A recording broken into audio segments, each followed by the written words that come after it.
Tam Valley was occupied since, based on current archaeological information, probably as early as 5,000 years ago by I believe the term is Huimin, a Costanoan or a Miwok term for the group of people that lived in southern Marin.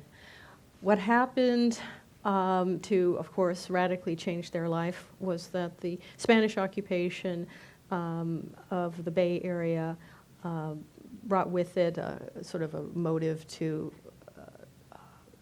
transform the local peoples to convert them to Christianity. And so in 1776, Mission Dolores was established.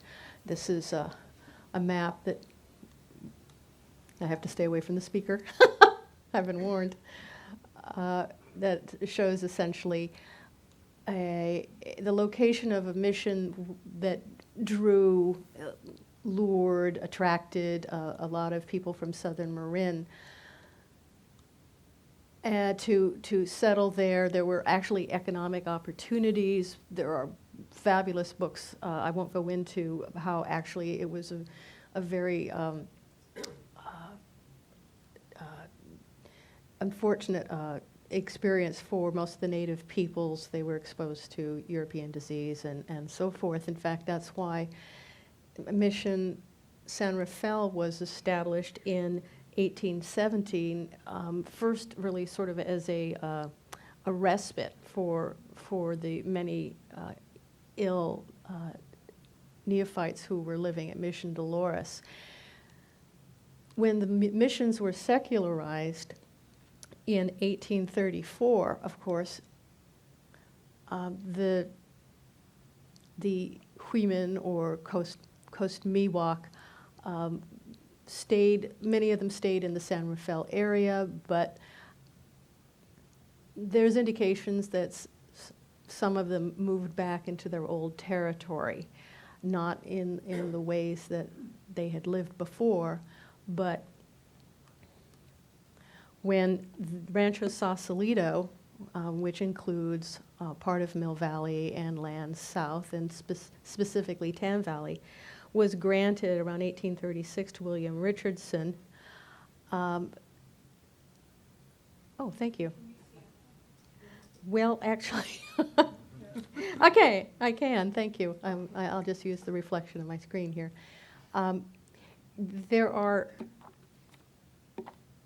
There are secondary sources and primary sources that indicate that he actually employed native workers in his home and in the enterprise that he established at Whalers Cove in Sausalito. And I'm interpreting from some of those materials that it may have been that some people actually moved back, at least for a while, into Tam Valley.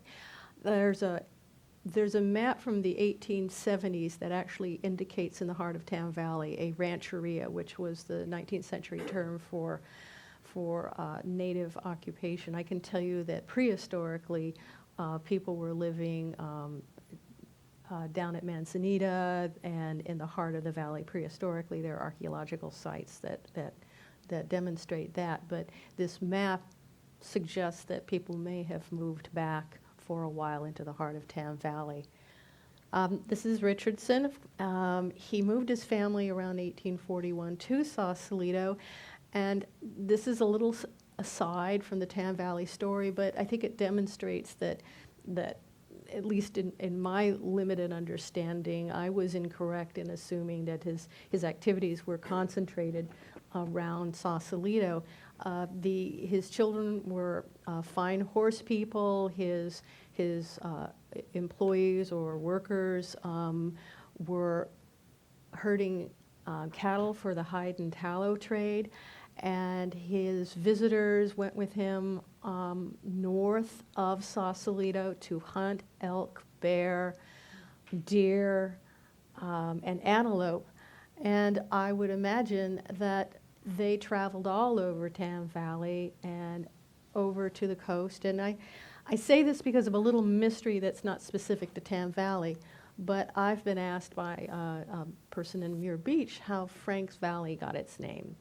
And the name shows up on Coast and Geodetic Survey maps as early as 1853. And my research, not extensive, but I have been to the Maritime Library and I've acquired some material on the methodology of the Coast Survey. Apparently, they would interact with property owners, and that's how, again, some of the early names show up on the maps. Coyote Hollow was the name for Tam Valley. Elk Valley was the name that Tennessee Valley had. Bear Valley was what Oak Valley is now called. So you can see that you have all these names. So where is Frank Valley? Where does that name come from in 1853 when Richardson is the landowner? Well, he had 3 children. Stephen and Mariana left reminiscences at the end of the century. But he had a son, a middle child named Francisco, and he died mysteriously at 15. And that's my speculation, a little piece of history left from Richardson's era. Where is that? Frank Valley, Muir Beach. When you drive up the road towards Muir Woods from Muir Beach, that's Frank Valley. Do you know where the Pelican Inn is? Yeah.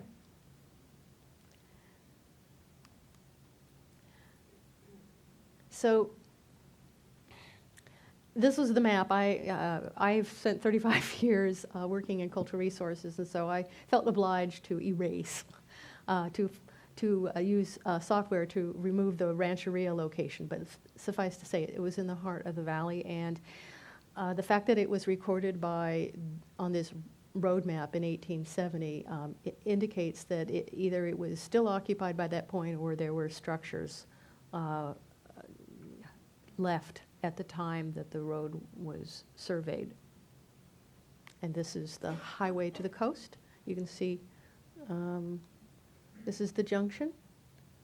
And this is the heart of the valley, and this is where the road veers north, parallels northern, right, Nancy? Nancy McDonald here is one of my one of the people who taught me about the history of Tam Valley. Okay, what happens is in 1853, after a number of financial failures, is Richardson dies, and as everybody knows, Mill Valley history, the rancho falls into the hands of Samuel Throckmorton.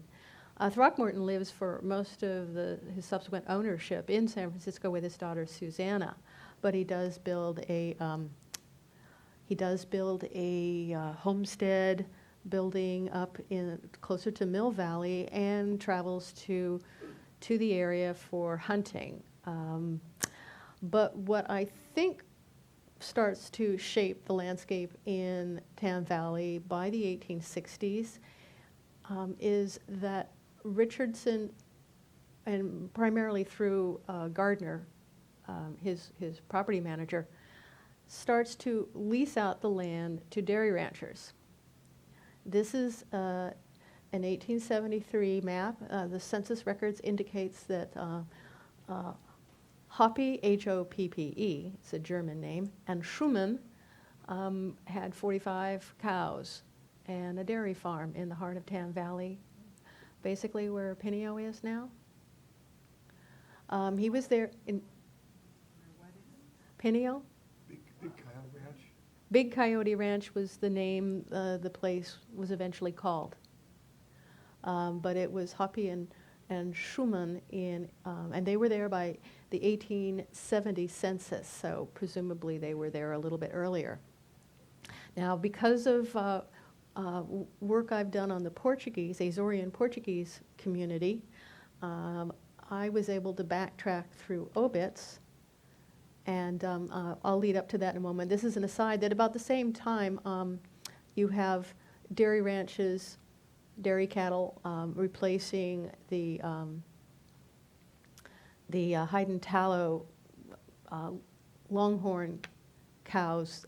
That economy was replaced by a dairying economy in southern Marin because of the growth of San Francisco. You know that San Francisco reached nearly 500,000 people by the turn of the century, and it was the largest city until the 1950s in California, and it basically turned southern Marin all the way up to Sonoma County into dairying land. So this is obviously the Boyle Ranch, but it's a very early photograph of dairy cows. I don't have a photograph of dairy cows in Tam Valley, but what I do have are these great Coast and Geodetic Survey maps. This is my neighborhood, all the way up to about Laurel. And this is the fence line, again, for the ranch. I'm getting a little closer here. The ranch headquarters were right here. So that's Pineo.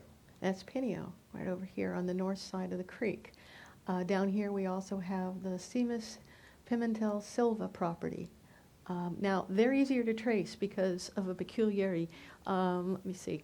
It was about 1868 that Throckmorton sold the waterfront that became Sausalito, all the way up to almost to Manzanita, to the Sausalito Land and Ferry Company. And so this land right here actually was part of that holding, and it was offered for sale, and the Seamus family, one of the Azorian Portuguese, purchased that property about 1870. But you have to use much more creative research techniques to find out who was in the lands west all the way up to the turn of the century, because it was not broken up until then. This is another picture. I like this one. Again, of the boundaries of the ranch and the ranch buildings. And this is a little more clear. That's a house. Generally, the cross means it's kind of a shed. I mean, the diagonal line versus the rectangular with a crisscross. Now, let me see if I've got this correct.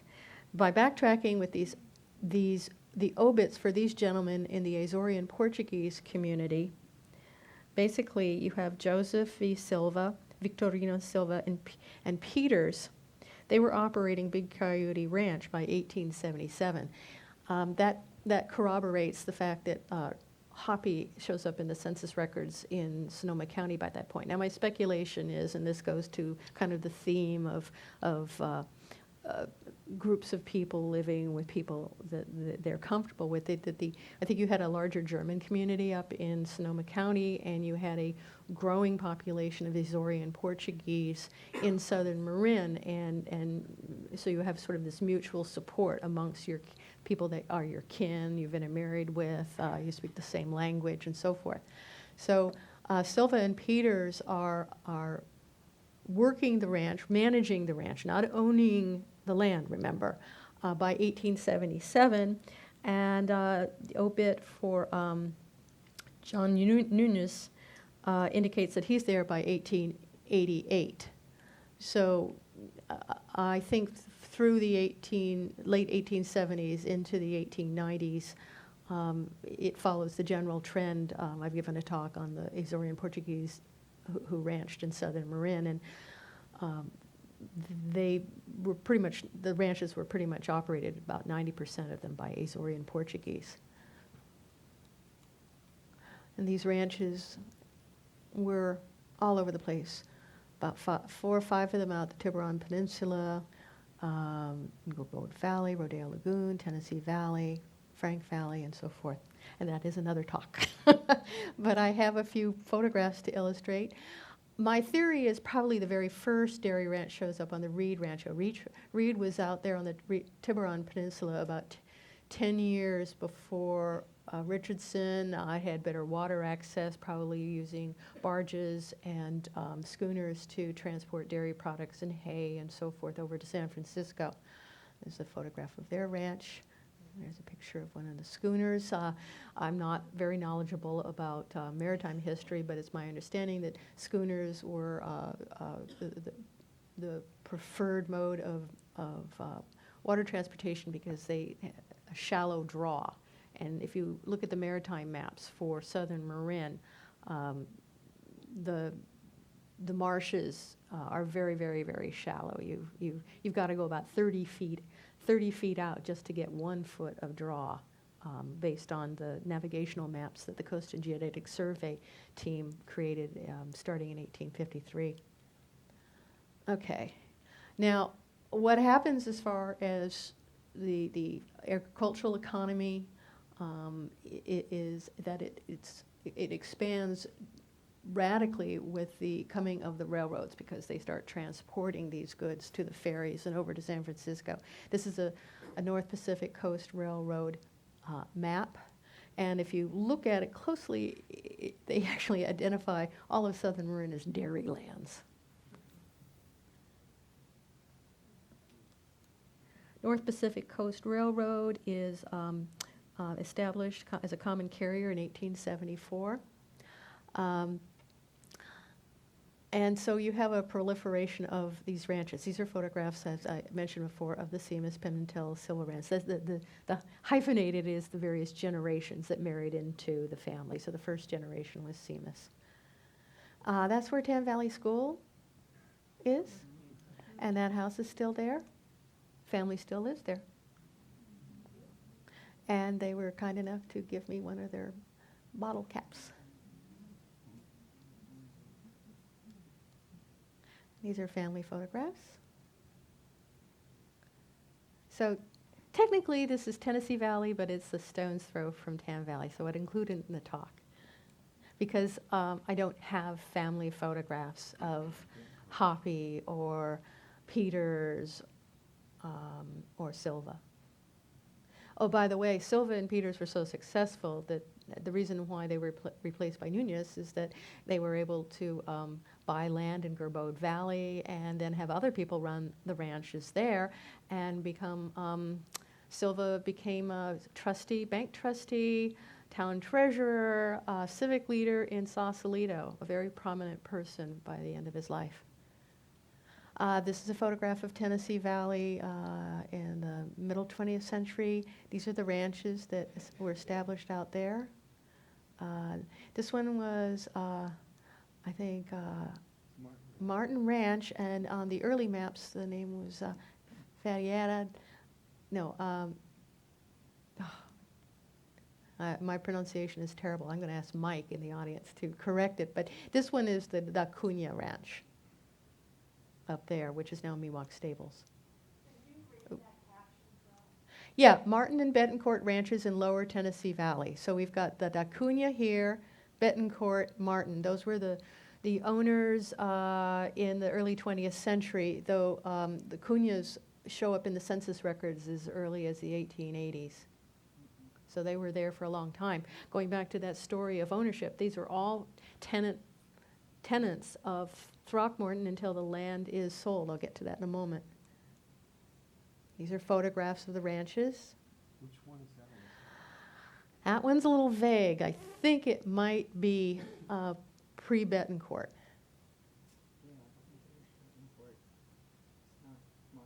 Yeah, so Mid-Valley in Tennessee Valley. Oh, sorry. Private collection.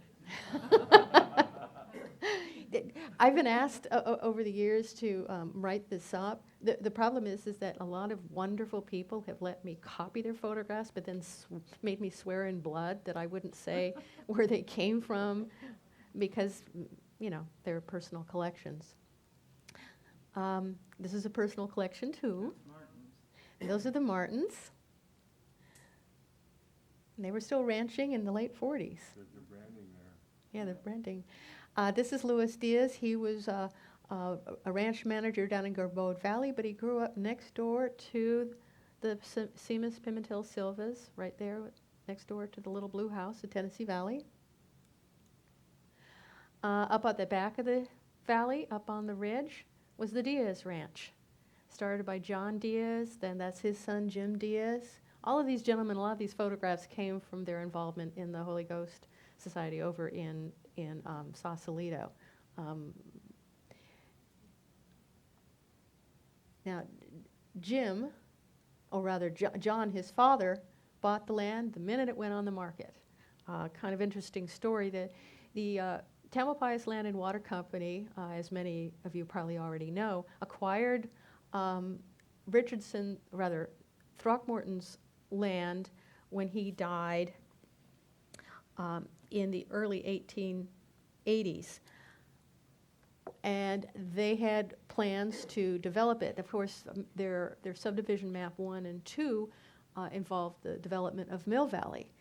Map number 3, which is a wonderful piece of sort of archival treasure, shows a survey done in 1892 of the ranch lands in Tam Valley and west.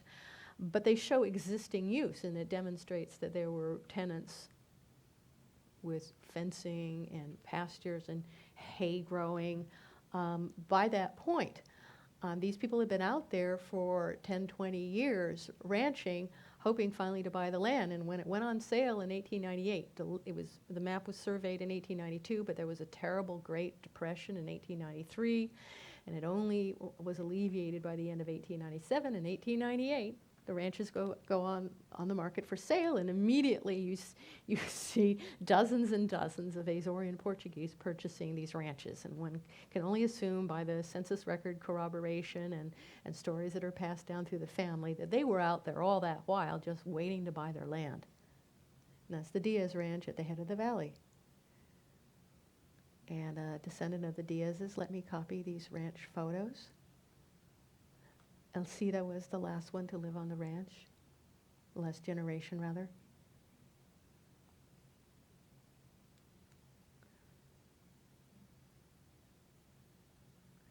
And that one says private collection too. That's what the tiny print is. But that's about 1918. Little side story. The ranchers, of course, had to endure other kind of national events, including the Great Depression of the 1930s, and they that compelled a number of them in Marin, particularly the Portuguese Azoreans, to form a cooperative for their own milk production, and that's Marindel. It was later bought in the 70s by Foremost, I believe. So these pictures have come from a variety of places. These, I believe, are all from the Sausalito Historical Society. Just a little background, again, on these ranchers. Most of them came from Mike, São Jorge. I'll get it one of these days. Or the island of Pico. And this is in a personal collection of her parents' homeland, a lady that grew up in Mill Valley. And many of these same pioneers are buried up at Fernwood. And this is the map I referred to. You can see land use, pastures. Okay, it's hard to get oriented on this map, but this is the coast, this is south, and this is Tam Valley right here.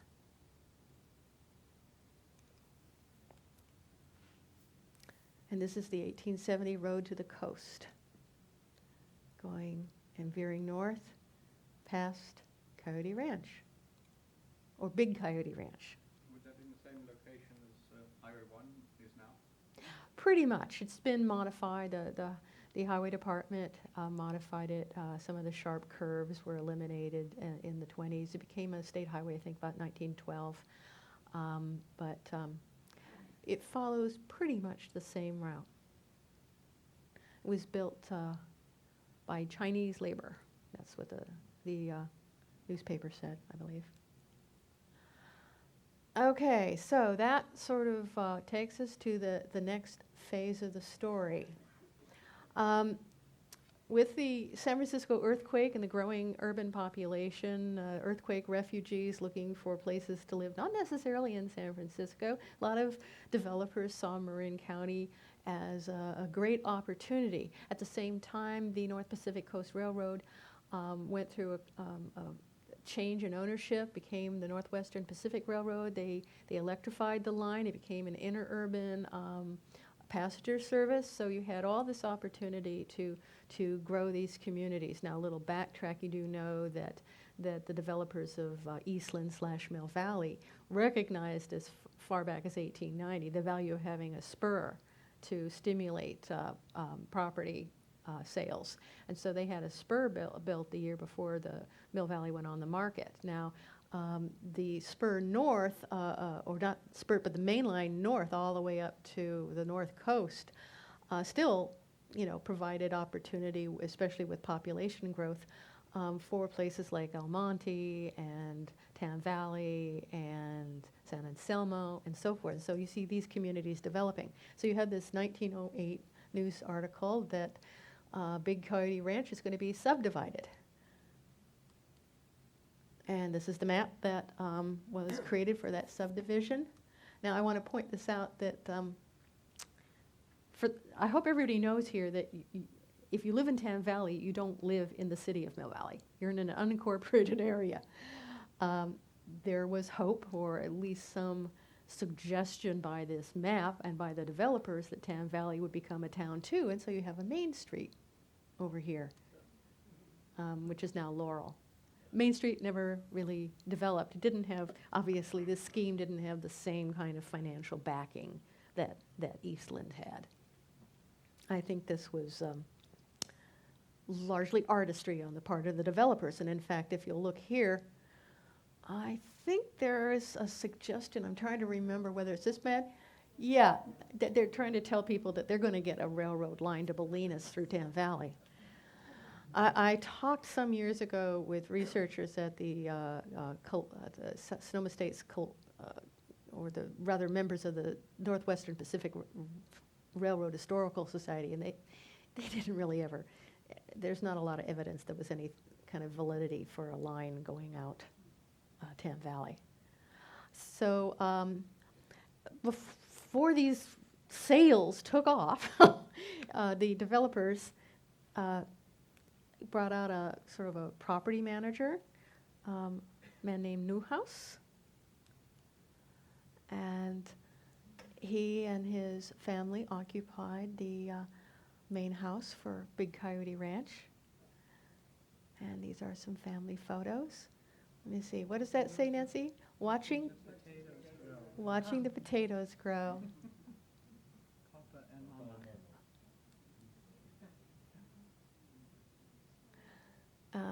What does that say? Thank you. Now, I think this is looking, Down northern. Looking down northern, yeah, looking down Kineo, I think you're looking east. and the house over to the far left used to be right off of Northern. It is now a bunch of townhouses. Across from the northern apartments. That house, On Browning and Northern. that house is still there. That's the new house. That's the new house.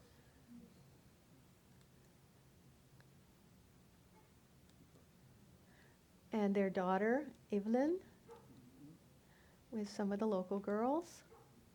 The Whist Club. I love this picture. I'd like to know how to play whist, because I've read an awful lot about it. Motorcycle Mike, my husband has a motorcycle. So, see? It's a Tam Valley tradition. Now, what's kind of poignant is at the same time, one of the companies of the California National Guard is sent to Tam Valley to practice their rifle, their shooting. Apparently, they weren't very good. If there's a typewritten history of the California National Guard at the State Archives, and apparently, not the State Archives, the State Library, and apparently this particular company was not highly regarded for its shooting. And so Evelyn had fun company there for a summer or so. And there's their tents. Where would that be? Yeah, we're still trying to figure out exactly where they camped, but they were shooting, I think. See, that's the thing. This is why I think it's Tam Valley and not Mill Valley. There's the potato patch. And those are the... No, those are the the Targets? targets, I think. Yeah, that's, because I have a dish pan full of the, Yes, you gave me one of the shells, you know, I got shell a big dish casings. pan full of them. Yeah. And that's particularly sad because I looked in the history. They got sent off to chase Pancho Villa. They were one of the groups called up to chase Pancho Villa in 1916, and then of course the First World War happened, and Captain Manganos did not survive the war, according to the history of the California National Guard. Now this is a kind of an aerial view or a high view of Tam Valley about the same period. Again, my neighborhood. The bridge, Richardson Bay Bridge would be there. Yeah, over there. That's right. Now, Nancy McDonald, has told me that apparently the Tam Valley, because of the creeks, was known as the Valley of the Bridges. No, I gave it that name because I went around the valley and counted where all of the bridges would have been. See how badly I listen? Oh my God. Well, there were all those streets that crossed the creek that were channelized in the 60s were bridges. And that's sort of a segue to the early residential development of Tam Valley. This is Lucy Kinney, and she and her husband lived on Ash, right? Right? And they were important in the development. I have about 15 minutes, good, of the community church right there on Tam Valley. They They donated donated the property. and that is a private photo. My mother took that Yes. before they built their house next door. It was people like the Kennys who formed the Tam Valley Improvement Club. Tam Valley, to this day, is still an unincorporated area, and the Tam Valley Improvement Club, formed in 1921, was instrumental in getting the roads improved, in bringing in a sewer system, in getting a school built in Tam Valley. So if you're interested or you live in Tam Valley, the organization still exists, and there are membership forms right over on that table. Now, the Tamalpais Valley subdivision didn't necessarily take off like sort of the same, like the success they had over in Mill Valley. I don't believe there was any kind of public auction the way they had in Mill Valley. No, they did not have a spur into Tam Valley. So you don't start seeing serious settlement until the end of the First World War, and you have returning veterans. Tam Valley was more of a working class community, and so you start seeing other subdivisions, maps being filed around 1919 and the early 1920s. This is Garden Valley Park. This is the Tamalpais. I think much of the Upper Valley also, there's a subdivision map called Little City Farms. I love that term.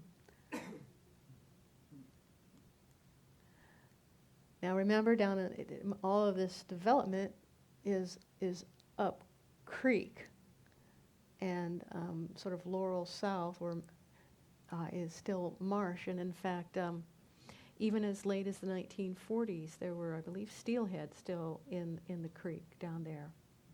And there's I think, is it still attached to the TVIC website? A biologist wrote an article called the Cat Mess? David Cavanero, about how tragic it was to see the marsh filled. Now, I say this, catwalk tragedy, because I live in the flat, so. But the natural history of Tam Valley has always been, a big part of the story, particularly as people settled the area, attracted by its beauty. Now, this is an interurban map. A lot of people now moving into Tam Valley are working in San Francisco. There was even one gentleman I interviewed who said his father moved to the area and commuted to the East Bay by boat. And so these are the various stops right here, Almonte and so forth. And until the bridge was built in 1937, of course, people would take the interurban down to Sausalito and then cross the bay by ferry. This is a picture of the interurban. A lot of kids growing up in Tam Valley would take the train up to the Tam High when it was built.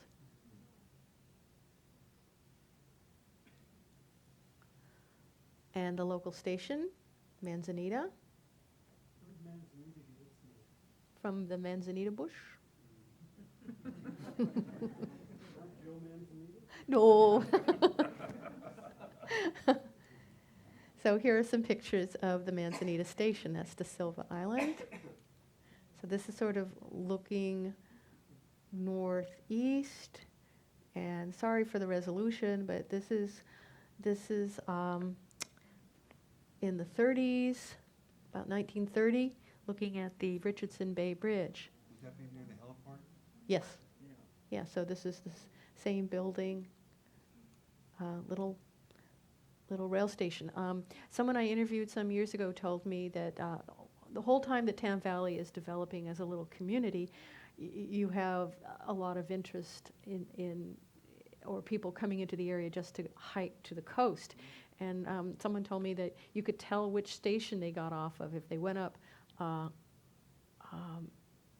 the highway, they'd gotten off at Almonte, and if they went up Marin Avenue, they obviously had gotten off at Manzanita and were hiking to the coast that way. Now, across the road from the Manzanita station is the Fireside. It's a kind of a little condominium complex now. And for the longest time, I always insisted that it was there since the turn of the century. Well, I've been able to link now newspaper articles that suggest that it was, in some form, there was some kind of structure there going back to the 1880s. The obit for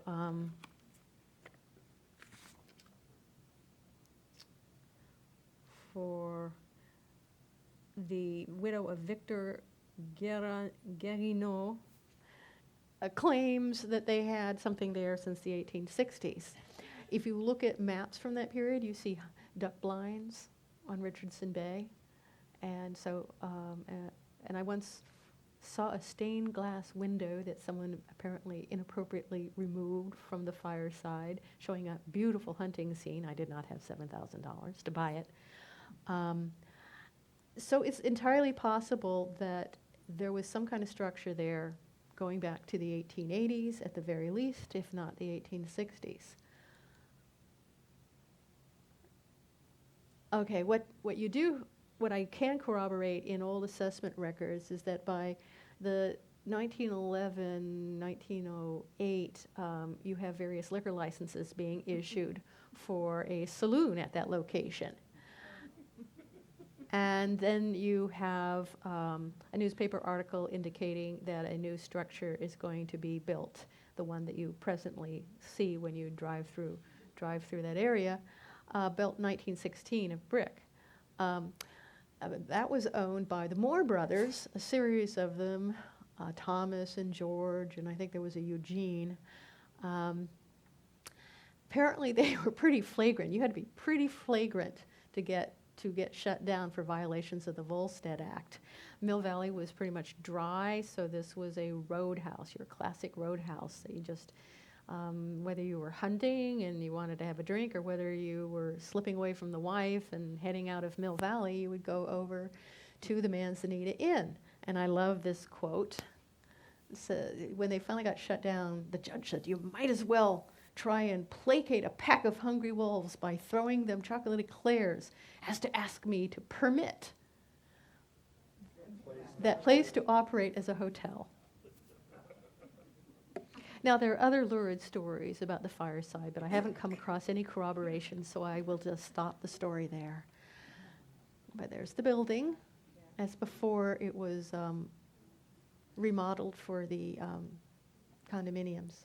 That up above there to the right, there on the deck, there's that movie with Bruce Willis sitting up there. Yeah. Now, this is a picture, I've only wished the photographer had turned around so I could have seen a nice historic picture of the fireside.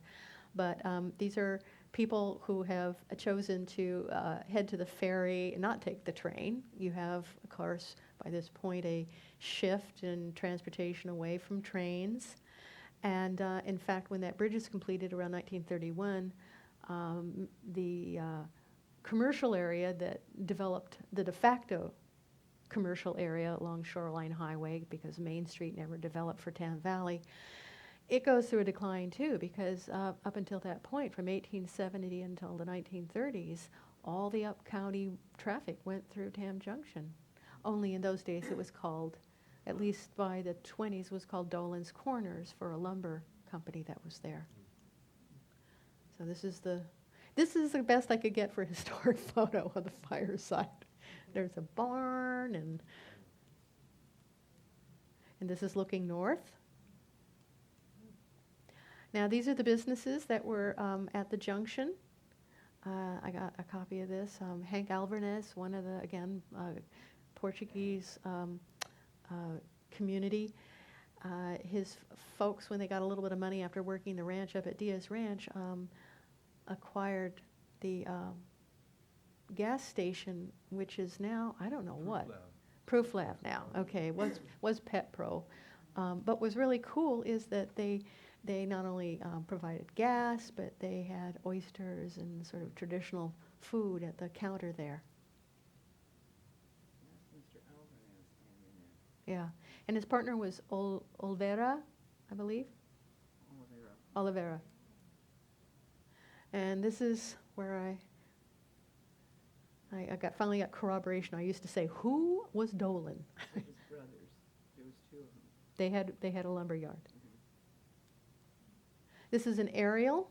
Now, this goes back again to the environmental issue. This was not where the developers of Tamalpais Valley ever imagined a commercial area developing, because it's out in the marsh. But it happened because it was on the road going up county.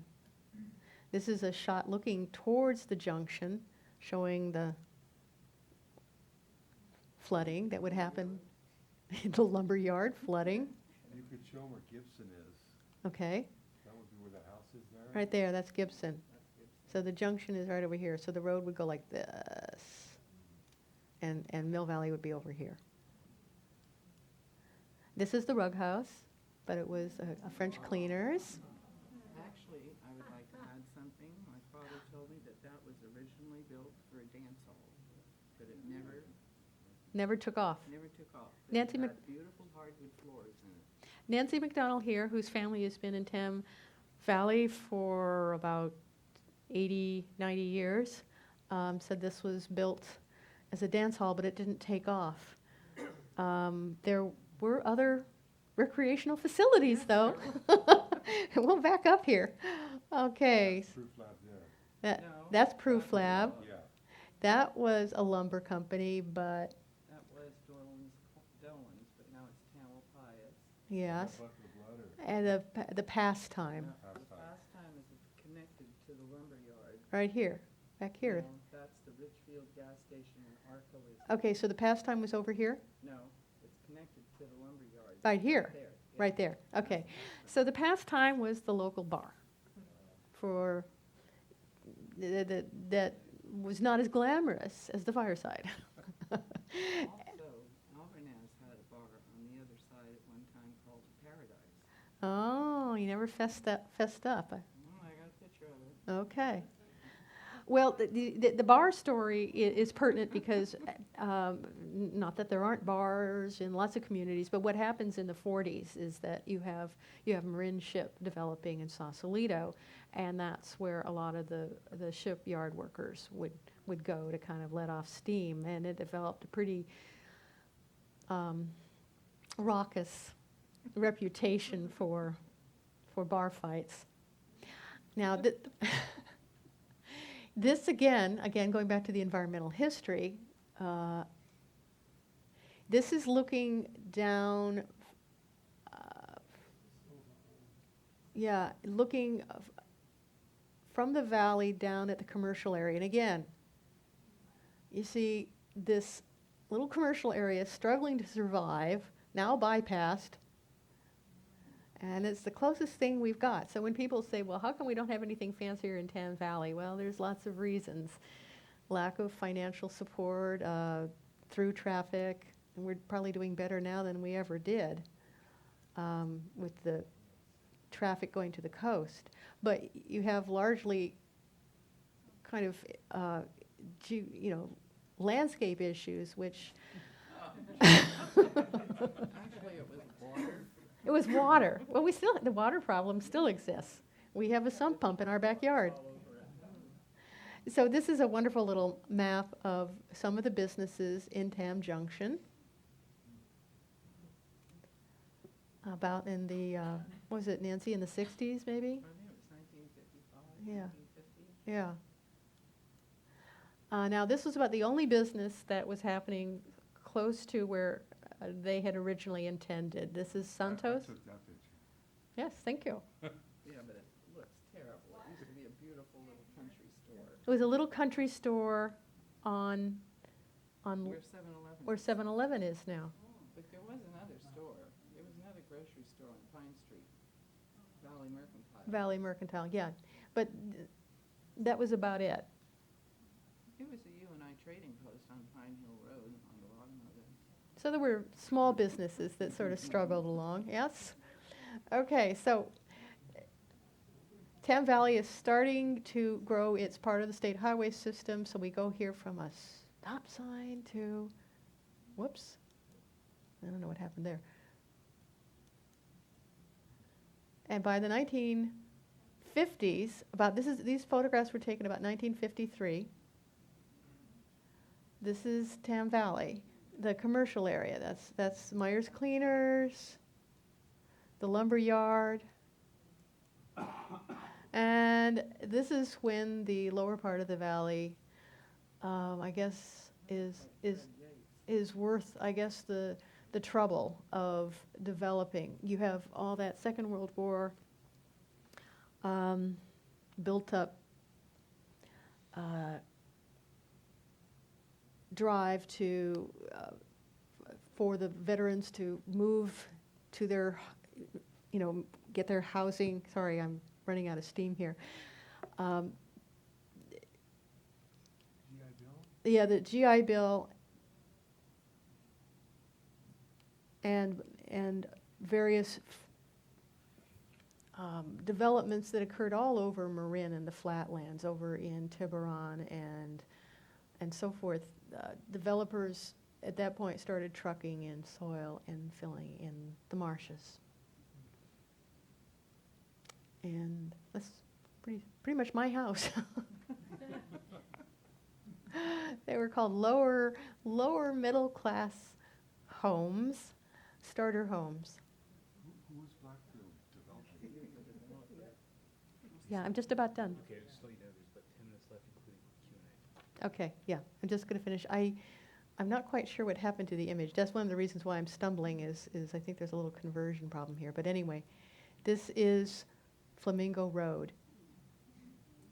And the new grocery store, the Good Earth, is going in right there. This is where the gas station was. My own history is passing me by. I used to say, this is where the gas station is. And so this is looking south, and the junction is over there. This is a photograph taken by the highway department because they were improving the road about the same time there we go, the housing went in. This is the construction photograph, sorry. So, and we'll do this again. That's an aerial of the neighborhood once it was built.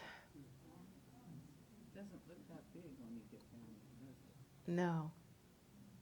So for those of you who are unfamiliar, about 1947-48, the upper marsh was transformed into K Park, I think, Unit 1. And this is, I think, K Park Unit 3, I think, also called Crest Marin, not Birdland. And this is on the other side of the street, Shoreline Highway. your Shoreline Highway, moving west from the junction, and this is the hillside.